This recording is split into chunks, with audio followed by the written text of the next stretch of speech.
Después tumbal un pono de acacia Alina Petit Barracks particular enfrente de la oficina del COA del otro semana, el gobierno local esperanzao curta con 7 mega-century y heritage trees. Después el assessment del Special Technical Committee na magapono onde descubrí que peligroso ya tumba por causa na kondisyon del magapono. En conexión con el Department of Environment and Natural Resources por medio del Community Environment and Natural Resources o CENRO, ta suporta con el movimiento del gobierno local. Según con el jefe del Centro na Ciudad Pilarito Montebon, base según assessment kwalifikaw ya con el magapono kurta siendo el puede pone na peligro con magavivientes tapasa y magastruktura na lugar.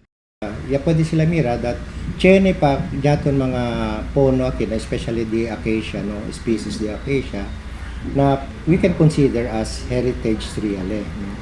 So it will be part of the assessment of the committee. So if these trees will be qualified, depende sa na findings nila, si qualified JL or consider that tree is a heritage. Na 7 del magapono que el curta, 3 century tree local na Calle Rizal, 1 heritage tree na Legionnaire Street, mientras el otro adentro del City Health Compound y Plaza del Pilar. Además, 27 magapono también el Esperanzao Mantrim a ver queda balance el 10 pono. Actualmente, 150 maga-heritage y century trees ya declara na ciudad de Zamboanga. Mientras tanto, dadale también aviso el centro con magabarangay para no inseguidas curta pono de palo na di ila lugar sin rekomendación del DNR. Debe según lleva una na di la atención para poder sila chequea a ver mira si debe ba con curta.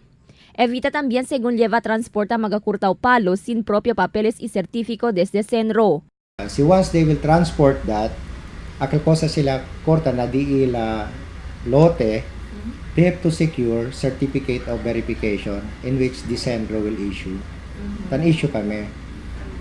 El purpose diakel is para man-determine kita na indeed el palo ya tan transport sila amo gadya ya sa kanadila lote. When in fact, chene kita mga requirements na chene kita kel debe you have to attach el titulo di ila and then a certification from the barangay na tabla tamen alya na akal palo ya korta alyagad mismo na dila lote. And then tanda tayong kami, kumutan double check kami.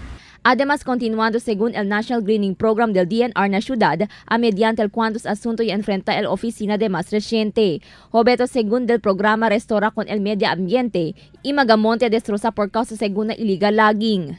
Crystal Almonía, Dateline Zamboanga.